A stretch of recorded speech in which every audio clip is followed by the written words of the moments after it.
한 주간의 삶도 성령 충만하시고 또 행복한 삶이 되시길 축원합니다.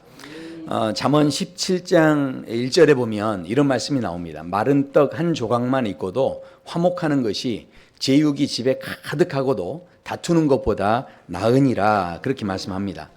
그러니까 우리가 행복한 가정, 저는 우리 사랑누리교회 모든 성도 여러분의 가정이 행복하시길 축원합니다. 자, 근데 행복한 가정이 되려면 그러면 소유가 넉넉한 그런 가정이어서만이 행복한 게 아니라는 이야기예요.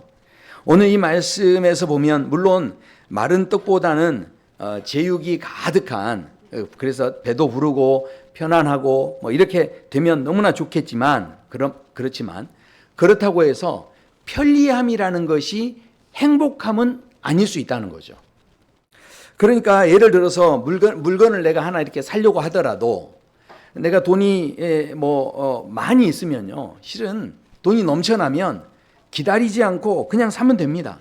그리고요, 돈이 많이 있으면요, 그러면 아무튼 뭐 하는 일, 뭐 타고 가는 일도 그렇고요, 뭘 하든지 간에 실은 편리한 게 한두 가지가 아니죠. 그래서 기다릴 겨를도 없이요, 그냥 질러대도 뭐 됩니다. 왜냐하면 돈이 넘쳐나니까. 네. 굉장히 부럽게 지금 생각을 하시는 것 같은데, 아무튼 돈이 주는 편안함이 분명히 있지만, 그러나 중요한 것은 편안함이 행복함은 아니라는 거죠. 자, 한번 생각해 보십시오. 예를 들어서 돈이 좀 부족해요. 내가 좀 돈이 부족한데, 그런데 이거 이제 뭔가를 사야 되는데, 그럴 때 이제 쉽게 사지는 못하는 거죠. 제가 그렇다고 해서 돈 없이 맨날 살자 이런 이야기 절대 아닙니다. 돈이 있더라도 돈이 있는 사람도요, 이거를 좀 절제해가지고 지르고 싶은 대로 지르는 게 아니라 좀 절제하면서 이렇게 하시는 분들은 그거를 이렇게 기다리는 거예요. 그러면 이게 불편하죠. 편하진 않습니다. 그러나 그 모든 상황 속에서 그 기다리는 동안에 뭔가 설레이는 마음이 생기는 거죠.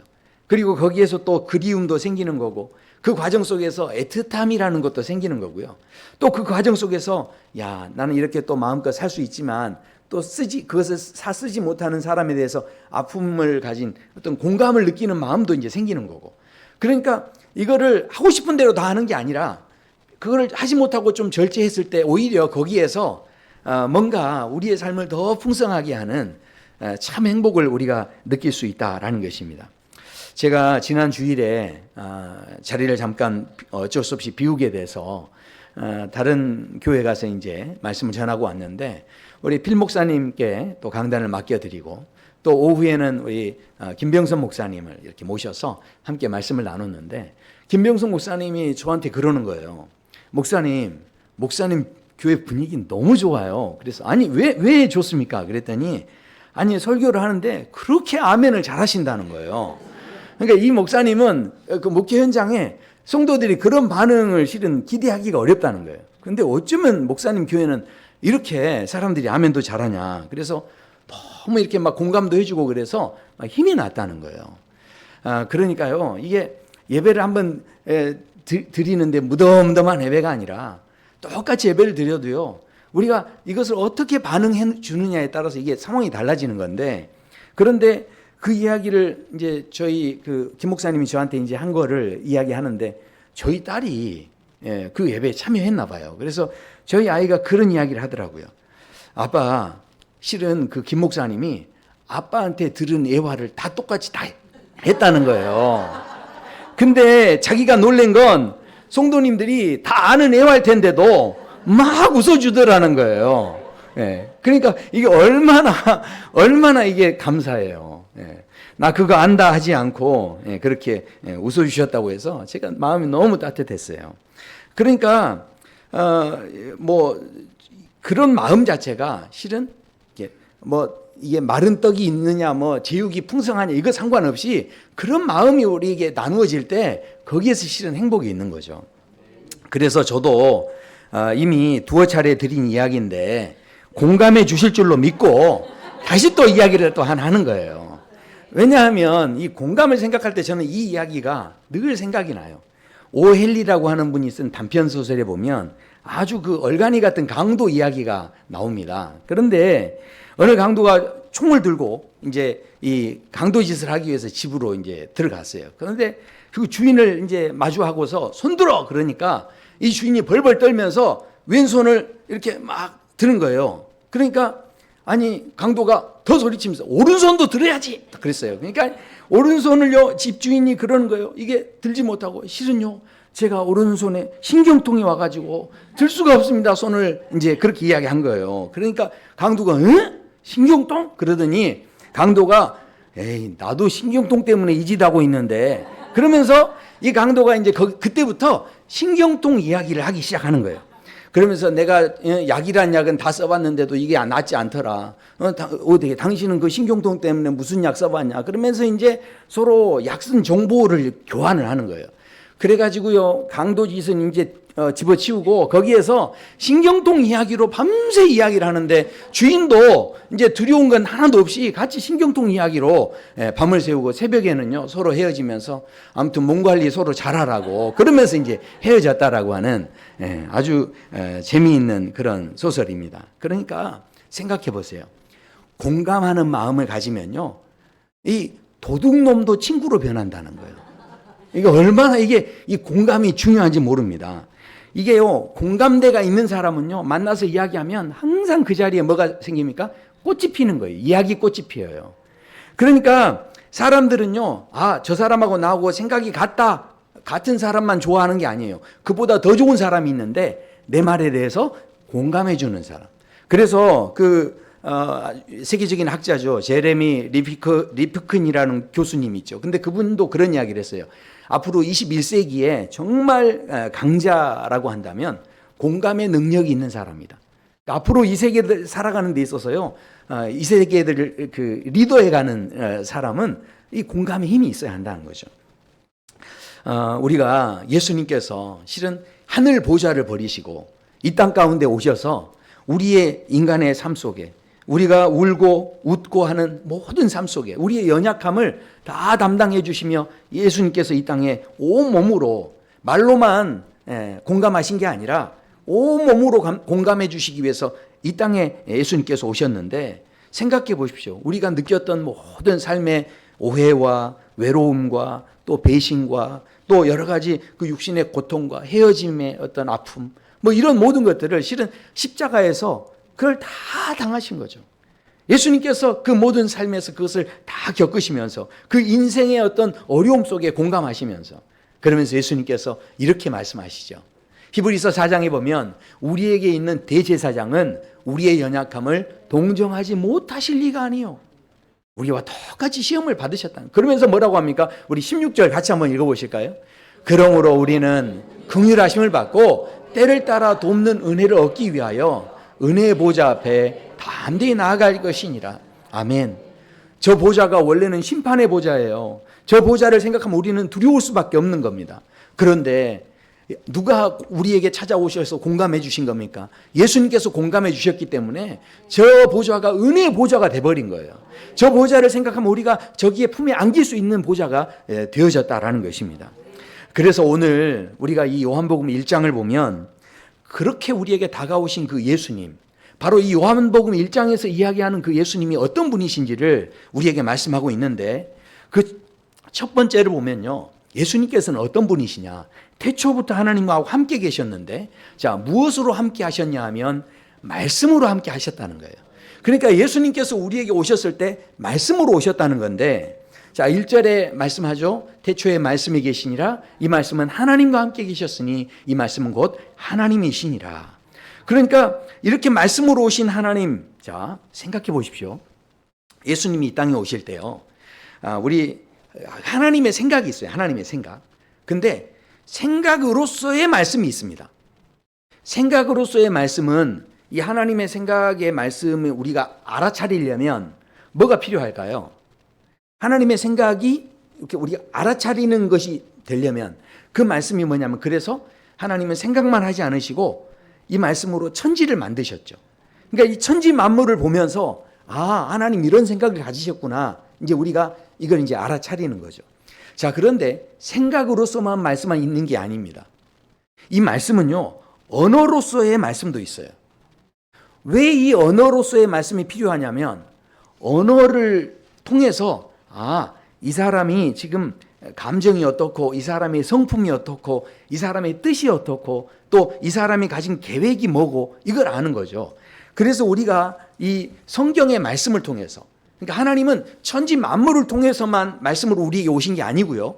이 하나님의 말씀을, 이 언어를 통해서 우리에게 또 오셨는데, 그 말씀을 통해서 하나님을 알아가게 하신 거죠. 자, 그런데 생각해 보십시오. 하나님께서는 그래서 그 말씀을 가지고 우리하고 인격적으로 만나기 원하시고, 대화하기 원하시고, 또 우리를 통해서 그 말씀이 역사할 때, 내가 생각하지 못한 일이 막 창조가 되는 거예요. 지금도 그런 일이 있을 수 있다는 거예요. 그래서 이렇게 우리에게 역사해 주기를 원하시는데, 그런데 지금 제가 이렇게 막 열심히 막 이야기하는데, 어떤 분은 아멘 하는데 어떤 분은 멀뚱멀뚱 쳐다보시잖아요.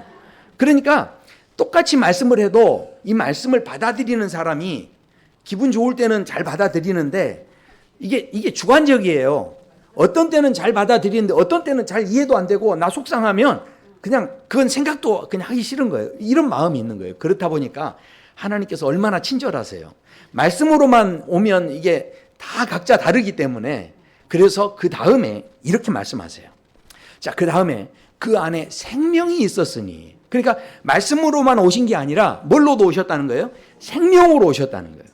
자, 그러니까 생각해 보십시오. 예수님이 왜 생명으로 오셨냐면, 우리의 옛사람으로는요 절대 창조적인 삶을 못 사는 거예요. 그러니까 내 자아가 죽으면 내 안에서 생명이 역사하고, 그 생명으로 말미암아 내가 생각지 못한 열매가 나타나는 거죠.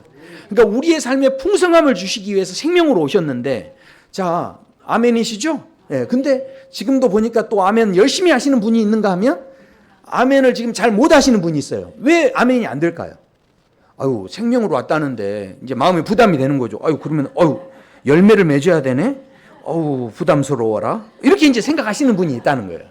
그러니까 똑같이 생명으로 왔는데도 주관적으로 받아들이는 사람들이 이게 좀 부담스럽고 무겁게 받아들이는 사람이 있는가 하면, 아직 자아가 죽지 않은 사람은요 생명으로 역사하기가 힘든 거예요.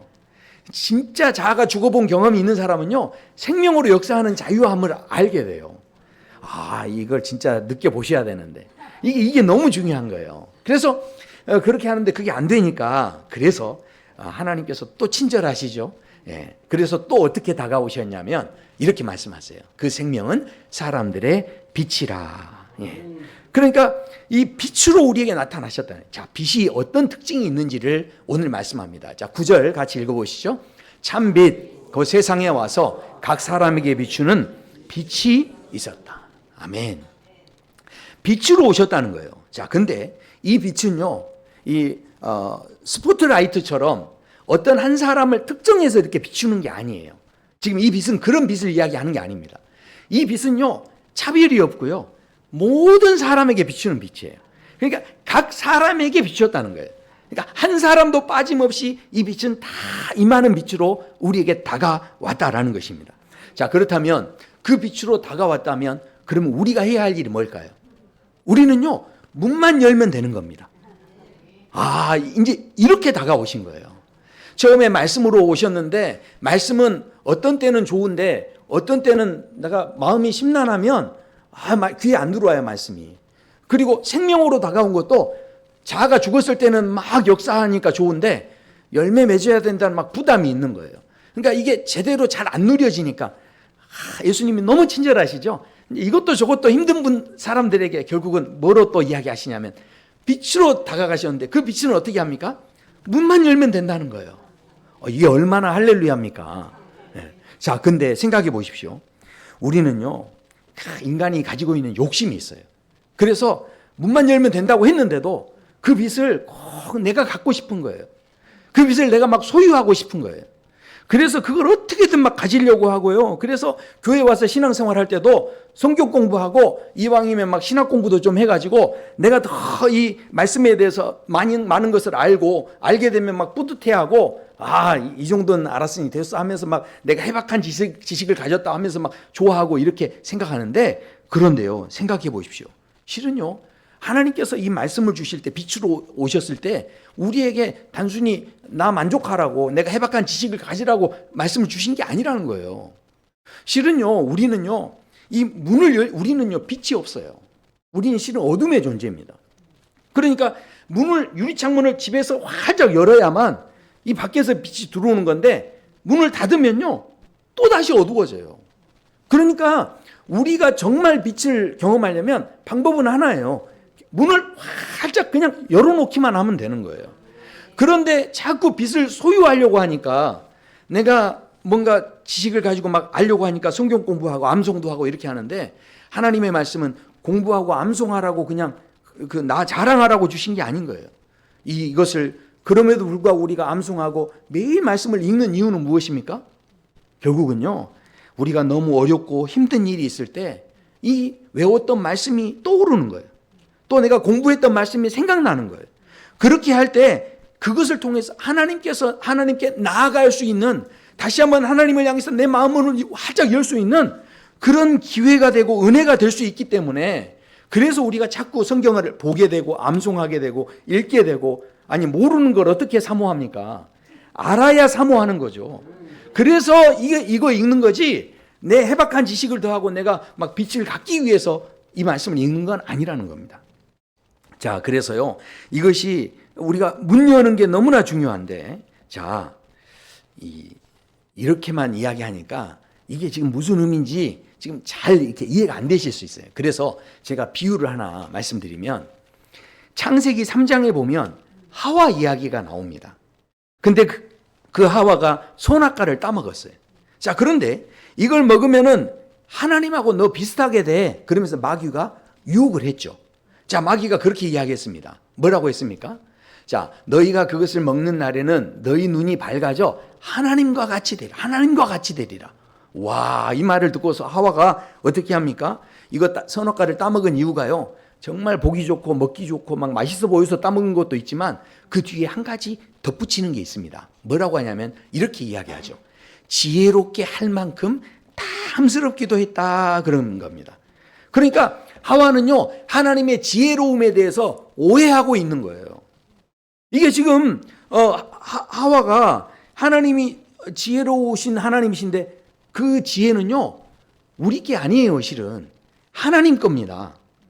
그러니까 하나님 건데 너무 놀라운 건, 아니 그 하나님 거 하나님 마음대로 사용하셔야 되지 않습니까?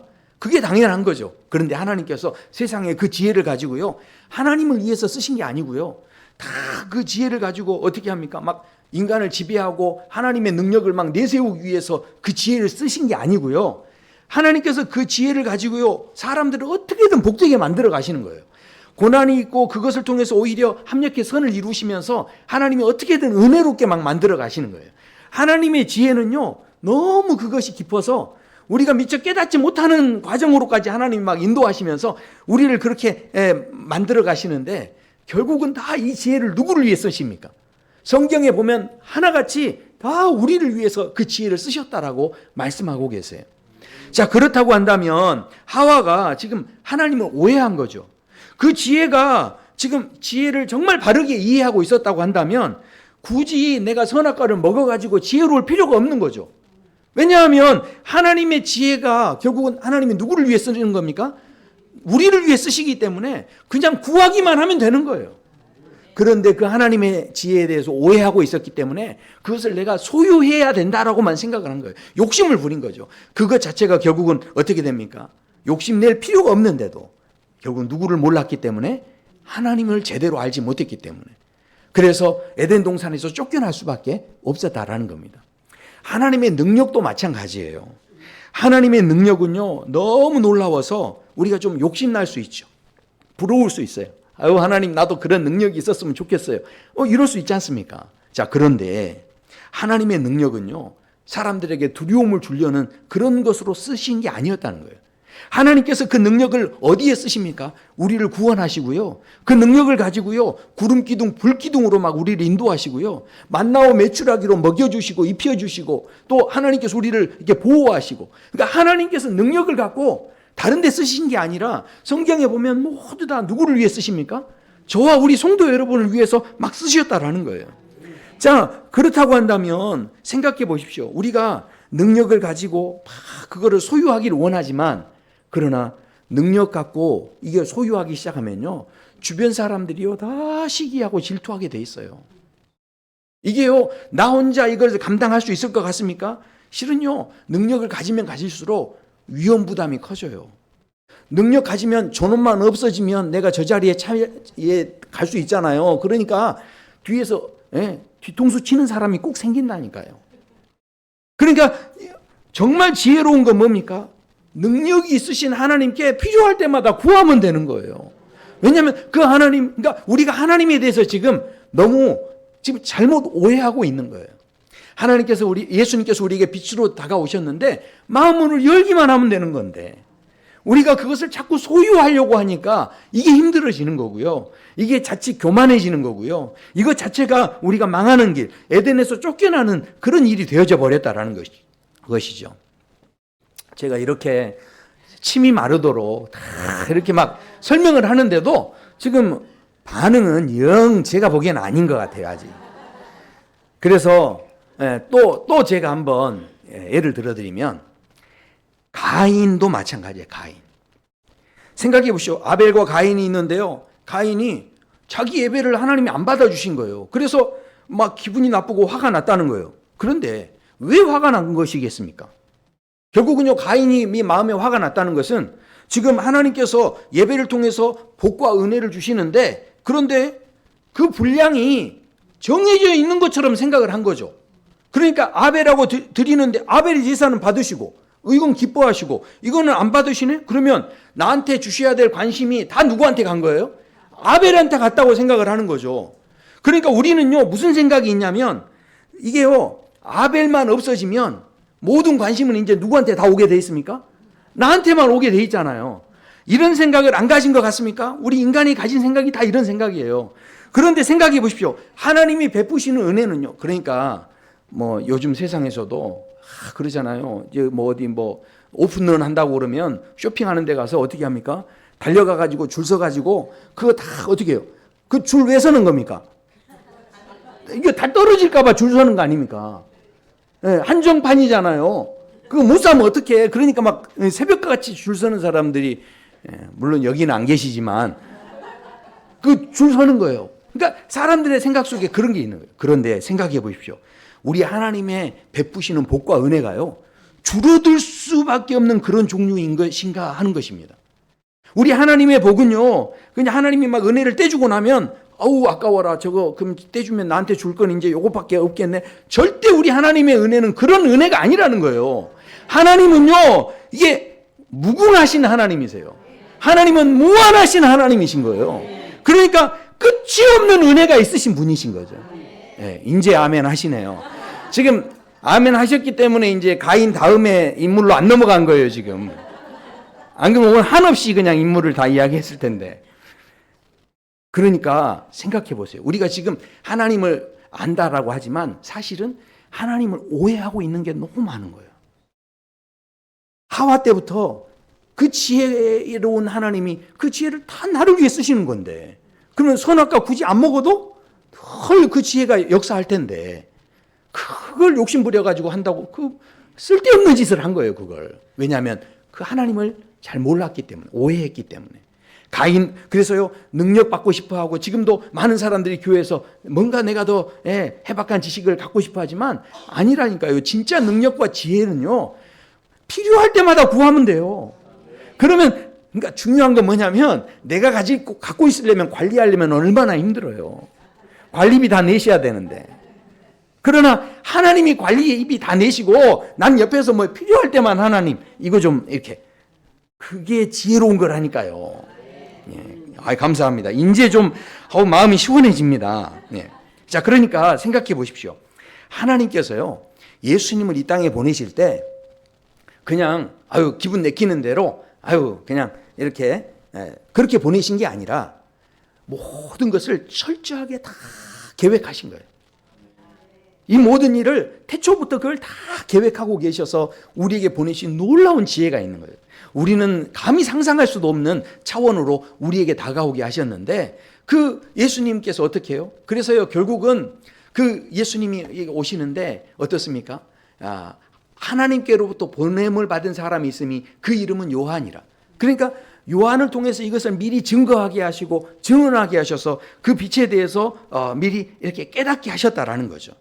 그렇게 그것을 통해서 결국은 어떻게 하십니까? 자, 다가오셨지만 그러나 사람들은 어떻게 했다는 겁니까? 알아보지도 못하고 영접하지도 않았다는 거예요. 왜 그렇습니까? 결국은 사람들의 마음에 뭐가 있는 거죠? 내가 지혜로우려고 하고 내가 소유하려고 하고 하는 마음이 가득 차 있기 때문에 이것을 쉽게 받아들이기가 어렵다라는 거죠. 이것을 아시고 예수님께서 처음에 말씀으로도 오셨지만 말씀도 주관적인 거죠. 또 생명으로 오시지만 어떤 사람은 받기도 하고 또 어떤 사람은 못 받기도 해요. 그러니까 누구나 받을 수 있도록 각 사람에게 비추는 빛으로 오신 거예요. 근데 그것에 대해서도 이 문을 열지 못하는 사람이 있다는 거예요. 그래서 예수님께서 어떻게 다가오셨냐? 이렇게 오셨어요. 말씀이 육신이 되어 우리 가운데 거하시매. 급기야는 어떻게 하셨다는 겁니까? 성육신이 되셔서 우리에게 직접 인간의 몸을 입으시고 찾아오셨다라는 것입니다. 이게 얼마나 놀라운 사건인지 덴마크의 그 철학자 키에르케고르가 1844년에 쓴 철학책에 나오는 이야기예요. 이분이 아주 기가 막힌 비유를 하나 했어요. 뭘 이야기했냐면 어떤 왕이 있는데 사랑에 빠진 겁니다. 그런데 이 사랑에 빠진 여자가 아주 저 시골에 있는 그런 이제 아가씨예요. 그런데 그 아가씨를 생각하면 이 왕하고 신분이 어울리질 않는 거죠. 조건이 맞질 않아요. 그러니까 모든 신하들이 옆에서 이 결혼은 안 됩니다. 그러는데 왕이 고집을 피우니까 이제 더 이상 방법이 없어요. 그래서 신하들이 뭐라고 하냐면 그러면 결혼하시기 전에 왕궁으로 데려와서 먼저 귀족의 지위를 하사하고 그 다음에 신분을 높여준 다음에 다 이렇게 아름답게 치장도 하고 그 다음에 왕실 교육도 막 이렇게 받게 하고 이렇게 한 다음에 그래도 이제 결혼해야 되지 않습니까? 이렇게 이야기를 합니다. 그런데요, 이 왕은요, 이 아가씨를 진짜 사랑한 거예요. 그래서 이 왕이 신하들이 자꾸 그렇게 하니까 신하들에게 그렇게 이야기합니다. 자기의 모든 왕권을 다른 사람한테 줘버리고 자기는 그냥 시골로 가버려요. 그래서 그 여인에게 다가갑니다. 자, 왜 그렇게 했냐면 만약에 왕이 자신의 자리를 끝까지 내려놓지 않고 그렇게 이 시골 처녀를 데려다가 그렇게 이제 왕실 생활을 하게 되면 그러면 이 아가씨가 너무 좋을 것 같죠? 근데 그게 아니라는 거예요. 왜냐하면 이게요, 그 여자가요, 이제 그동안 살아왔던 삶대로 살지 못하고 먹는 방식이 다 달라져야 돼요. 음식을 먹을 때도요, 이게 차려진 것에 포크가 있고 스푼이 있고 다 그러는데 이것도요, 순서대로 다 있습니다. 이 스프가 올 때 스프를 먹는 스푼이 따로 있어요. 그러니까 이거를 우리는 어떻게 되는 대로 먹잖아요, 되는 대로. 근데 이게 원래 이 왕실 교육에서는 보면 그런 게 있다니까요. 그러니까 그런 거를 다 지켜서 해야 되고요. 사람들을 만날 때도 어떻게 그 사람을 대해야 되는지 이런 교육을 또 다 받아야 되는 거예요. 그런데 생각해 보십시오. 그러면 교육만 받다 죽어버리면 무슨 소용이에요? 사랑은 언제 합니까? 그러니까 그 왕이 그 아가씨를 너무 사랑하기 때문에 지금 그 교육 받는 게 중요한 게 아닌 거예요. 왕궁의 법도를 지금 배우는 게 중요한 게 아니라 그러면 그 법도 배우느라고 뭐 할 시간이 사라져 버려요. 사랑할 시간이 사라지는 거예요. 그러니까 어떻게 하십니까? 왕이 바로 그 처녀의 집으로 가서 농부가 되기로 결심한 거예요. 그래서 그 처녀하고 행복하게 살았다는. 그러니까 이것이 마치 예수님께서 우리에게 성육신으로 찾아오시는 모습과 비슷했다라는 것입니다. 그러니까요, 하나님께서 우리에게 말씀으로, 생명으로, 빛으로 찾아오셨다면 내가 무슨 더 신학 공부도 열심히 하고 내가 뭘 막 채워가지고 법도도 막 알고 율법도 알고 이렇게 해가지고 그렇게 하면 어느 세월이에요. 지금 그게 아니라는 거예요. 지금 예수님께서 우리에게 다가오신 건 그렇게 우리를 힘들게 하려고 다가오신 게 아니라는 거예요. 우리를 너무 사랑하니까 우리하고 진짜 사랑하며 살기를 원하셔서 우리가 뭐만 하면 되게끔 하신 거예요. 문만 열면 되게끔 그렇게 빛으로 다가오신 거예요. 그래서 지금 결국은 뭐 하자는 거예요? 더 공부 열심히 하자는 거예요? 아닙니다. 그게 아니고요. 우리가 더 공부해서 신학 복잡한 교리를 그거 다 잘 몰라도 진짜 사랑하면요, 그 삶에서 율법 이상의 삶이 나올 수밖에 없어요. 그러니까 사람이 진짜 사랑을 하면요, 그러면요 사람이 어떻게 됩니까? 그냥 있어도 없는 척도 할 수 있고요. 예? 모든 그 상대방에게 어떻게든 부담을 주지 않으려는 그런 마음을 갖게 되는 거죠. 사람이요 진짜 사랑하면 어떻게 됩니까? 예, 제가 제 주변에도 보면 자녀들을 낳으시고 손주들을 낳으시는 그런 분들 봐요. 지금도 우리 최 장로님 이 앞에 아주 점잖하게 앉아 계시잖아요. 얼마나 늘 이 앞자리에 점잖게 이렇게 앉아 계신지 몰라요. 그런데요, 다 보면 예전에 그 손주들 어렸을 때 왔을 때 보면 훌룰룰룰 깍꿍 막 하면서 와, 전문용어로 오두방정을 뜨시더만요. 그러니까 이게 무슨 이야기입니까? 너무 사랑하니까, 사랑하면요 그 아이의 눈높이로 내려가는, 눈높이로. 그러니까 생각해 보십시오. 우리가요 늘 내가 아는 게 많은데, 내가 배운 게 많은데, 이런 걸 생각하는 그 사람들이 모인 공동체는요 다 어떻습니까? 서로 간에 경쟁을 늘 하는 거고요. 그 공동체에는요 늘 긴장감이 있어요. 그 공동체에서는요 함께 이렇게 어울려 있을 때 늘 조심조심 해야 돼요. 그런데 예수님께서 우리에게 다가와 주셔서 우리에게 그 눈높이를 맞춰주시고 그렇게 유치하게 우리에게 다가와 주셨는데, 그런데 그렇게 사랑을 경험한 사람은 어떻다는 겁니까? 이 공동체 안에서도요, 그러니까 즐거울 수밖에 없는 거예요. 이 공동체 안에서도요 서로 조금 수준이 떨어지는 것 같아도 다 거기에 서로 맞추는 거예요. 그러니까 보면은 저희 교회 대표적인 우리 김 장로님 항상 보면 아재 개그를 그렇게 하시더라고요. 너무 좋아요. 아니 또 장로님이시니까 실은 목에 힘주고 폼 잡을 수 있죠. 훨씬 그게 좀 우리가 보기에 좋아 보일 수 있을지 모르지만 아니요, 그게 아니죠. 좀 자신이 망가져도 그렇게 할 수 있다는 것이 오히려 우리가요 다시 한번 하나님을 믿고 따르는 하나님의 사람들로서 어떻게 살아야 될지를 생각하게 하는 거죠. 우리가요 그렇게 긴장되게 살면요 마음은 계속 다칠 수밖에 없어요. 그러나 우리가요 낮은 서로 눈높이에 맞추는 그런 마음으로 다가서기 시작하면요 나도 모르게 마음의 문이 열리는 거예요. 그때 예수님의 빛이 우리에게 들어오기 시작하고요, 그 빛의 역사가 나타나는 거죠. 우리가 빛을 내는 게 절대 아닙니다. 그 빛은요 오직 하나님께만 있는 빛입니다. 우리 스스로는 문을 닫으면 닫을수록 나는 어두워질 수밖에 없어요. 우리 이 땅에 그 지구에 이 달나라 가가지고요 지구를 바라보면요 두 가지가 보인대요. 인간이 만들어 놓은 이게 뭐가 보이냐면 중국의 만리장성이 보이고 로마의 길이 보인대요.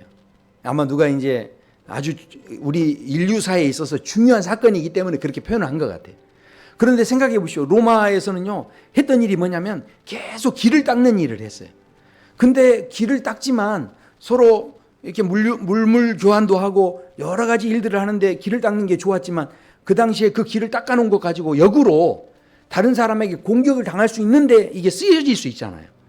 그런 위험 부담이 있지만 그것을 불구하고도 그걸 감수하고 길을 닦았어요. 자꾸 문을 열었어요. 그랬더니 로마가 어떻게 됩니까? 모든 길은 로마로 통한다라고 하는 말이 생길 정도로 로마가 부강해졌어요. 그런데 중국은 같은 힘을 가졌지만 어떻게 했습니까? 어떻게든 자기들 지키려고 막 성을 쌓기 시작했어요. 그랬을 때 결국은 어떻게 됩니까? 그 힘을 가진 나라였지만 그러나 더 크게 성장하지는 못한 거죠. 우리나라가 그것을 똑같이 경험했죠. 우리나라가 쇄국 정책을 통해서 우리나라의 모든 것을 보호하기 위해서 그분들이 전 나쁘다는 게 아니에요. 좋은 마음으로 그렇게 했겠죠. 그러나 결국은 먼저 문물을 받아들인 일본이 그 신무기를 가지고 우리에게 쳐들어와서 나중에 우리가 더 곤란한 일을 당할 줄 누가 알았겠습니까? 결국은요 이 담을 쌓고 성을 쌓는 것이 그것이 우리에게 유익이 되는 것 같지만 그렇지 않다는 거예요. 우리 인생이 지금 예수님께서 우리에게 오셔서 말씀하시는 거예요. 너희가 다른 게 할 게 있는 게 아니라는 거예요. 마음 문을 열기만 하면 그 안에서요, 내가 생각지 못한 은혜들을 지금도 이루어 가길 원하시는 거죠. 그래서요, 우리 공동체가 정말 하나님 안에서 이 예수님이 오시는 이 귀한 이 성탄절을 우리가 이제 준비하면서 전도의 문을 열기 원하고요, 기도의 문을 열기 원하고요, 우리가요 모든 이 삶 속에서 내가 나를 지킬 수 있는 게 아닌 것을 깨닫고 나를 활짝 열 때 내 안에 모든 어두움은요, 내가 쫓아내려고 하면 힘들지만 문을 열기만 하면 자연스럽게 쫓아지게 될 줄로 믿습니다.